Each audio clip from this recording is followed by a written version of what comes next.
सभी को प्रभु सभी को बहुत आशीष दे। जैसे कि आपने स्क्रीन पर देखा होगा या देख रहे होंगे अभी आप कि जो आज का वचन है, जो हमारे लिए आज की डिक्लेरेशन है, वो कुछ इससे संबंधित है। लिखा है, मैं अनंत जीवन का वारिस हूँ। आपको और मुझे ये वाली बात रोज घोषित करनी है। अबंडेंस लाइफ, अनंत जीवन का, इटर्नल लाइफ का वारिस हूँ। अबंडेंस लाइफ, बहुतायत का जीवन, इटर्नल लाइफ, अनंत काल का जीवन। ये 2-3 वर्ड्स हमें रेगुलर बेस पर अपने लिए ज़रूर बोलने हैं कि मैं अनंत जीवन का वारिस हूँ, मैं अनंत जीवन का वारिस हूँ। क्योंकि प्रभु का वचन कहता है, मैं तेरे मुँह के फल का सर्जनहार हूँ। जैसा तू बोलेगा वैसा हो जाएगा। और हम सभी लोग यीशु मसीह पर विश्वास करते हैं, तो हमें ये घोषित करना है कि मैं अनंत जीवन का वारिस हूँ। शैतान कितना भी डरा ले, नरक को लेकर, अधलोक को लेकर, या कुछ भी नेगेटिव वर्ड्स हमारे विषय में बुलवा रहा था, या मन में गलत विचार आ रहे थे, आपको अंगीकार करना है, मैं अनंत जीवन का वारिस हूँ। और दूसरा, शत्रु मेरे पाँव की चौकी है।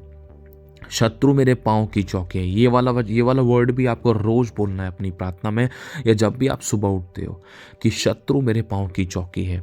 शत्रु किसी भी प्रकार का हो सकता था, कमी, घटी, बीमारी, परेशानी, लड़ाई झगड़े का और तकलीफ का, घटी का, कर्जे का, नामाफी की बातों का, विरोध का, किसी भी प्रकार का कोई भी शत्रु जो आपको किसी भी एरिया में तोड़ रहा था, या आंसू दिला रहा था, या सर पर चढ़कर नाचने की कोशिश कर रहा था, या वो आपको कमज़ोर, वीक और हराने की कोशिश कर रहा था, तो आपको ये शब्द बोलना है कि शत्रु मेरे पाँव की चौकी है। और तीसरे नंबर पे क्या बोलना है कि कोई कमी, घटी, बीमारी मेरी ज़िंदगी का हिस्सा नहीं है।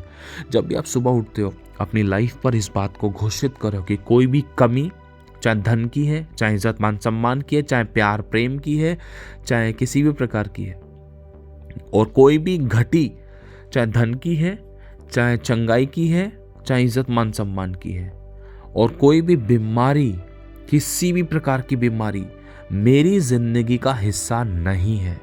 और ये वर्ड आप अपनी फैमिली के विषय में बोल सकते हो, अपने माता पिता, भाई बहन, अपने लाइफ पार्टनर के विषय में, प्रभु, कि कोई भी कमी, घटी, बीमारी, परेशानी मेरी, हमारी जिंदगी का हिस्सा नहीं है। जैसे ही आप बोलोगे, प्रभु का वचन कहता है, तेरी जुबान में जीवन है, जो इस जुबान को काम में लाना जानता है वो इसका फल भोगेगा। तो सुबह उठते ही आप रेगुलर बेस पर अपने लिए ये घोषित करो कि कोई भी कमी, घटी, बीमारी, परेशानी, और ये भी बोल सकते हो लड़ाई झगड़ा, मौत, एक्सीडेंट हमारी जिंदगी का हिस्सा नहीं है। आमीन। और एक और वर्ड, मैं बड़े बड़े कामों को करने के लिए बुलाया गया हूँ।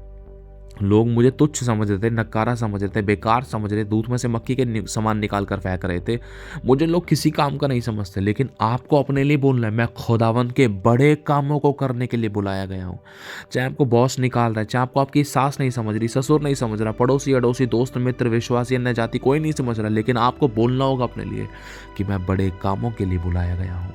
परमेश्वर के बड़े कामों के लिए बुलाया गया हूँ। मैं बड़े बड़े कामों को करने के लिए बुलाया गया हूँ। क्योंकि प्रभु के वचन में लिखा है, जो मुझ पर विश्वास करता है, जो काम मैंने किए वरन तुम भी करोगे, वरन मुझसे भी बड़े बड़े काम करोगे। प्रभु, तो मैं बड़े कामों के लिए बुलाया गया हूँ, मैं आपके बड़े कामों को देखूंगा। आमीन। तो ये कुछ ऐसी डिक्लेरेशन है, ये कुछ ऐसे कन्फेशंस, ये कुछ ऐसे वर्ड, कुछ ऐसे अंगीकार, कुछ ऐसे शब्द भविष्यवाणी रूपी, घोषणा रूपी आपको अपनी लाइफ पर खोलने होंगे, बोलने होंगे, और उसको विश्वास से अपनी ज़िंदगी में लेना होगा। आमीन। आपने आशीष पाई, इस वीडियो को आगे शेयर करें। सब्सक्राइब नहीं किया जिन लोगों ने, सब्सक्राइब कर सकते हैं। आशीष पाए, आशीष का कारण बने। लेकिन आप अकेले नहीं हैं, इस बात को याद रखना, खुदा आपके साथ में है।